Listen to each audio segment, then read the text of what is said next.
kujitengenezea ukubwa wake, na sasa hivi ukubwa wake unazidi kuwa mkubwa zaidi nje ya mipaka ya Tanzania. Ushanielewa? Na hii ni CV kubwa sana ambayo ameifanya kufanya kazi na mwanamama Angelique Kidjo, kwa sababu heshima ya mwanamama Angelique Kidjo ni kubwa sana ndani na nje ya bara la Afrika kutokana na ukubwa wake the way vile ameufanya. Kama umfahamu Angelique Kidjo, ngoja nikupe some details kuhusiana na yeye. Huyu mwanamama mpaka sasa hivi ana miongo 4 tangu ameanza rasmi career ya muziki, au sio?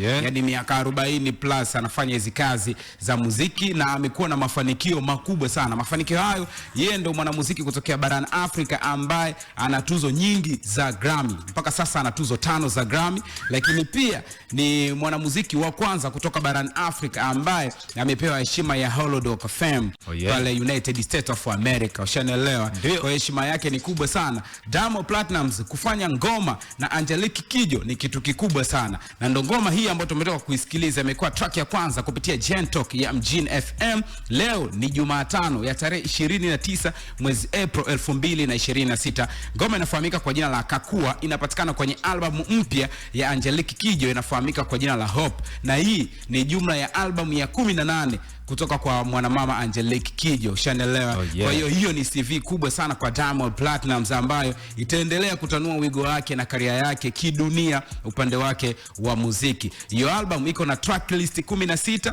na track ya 9 ndio hiyo ngoma ambayo tumetoka kuisikiliza na izungumzia Kakua. Na ukiwa unapiga story au ukizungumza na mwanamama Angelique Kidjo, muziki una nafasi kubwa sana katika maisha yake, lakini pia una nafasi kubwa sana kidunia kupeleka messages, kuburudisha na vitu kama hivyo.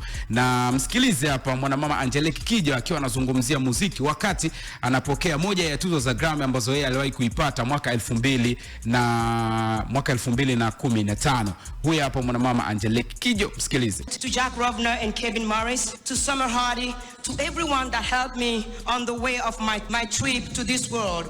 Music is the language of everybody. I believe in the power of music to transform this world. And I want to thank the Record Academy for doing this, giving music the chance to be the bond, to be the healer, to be the strength. I thank you all. And I want lastly to thank you, people of America, that hope open the possibilities endless to me. And also, women of Africa, you rock.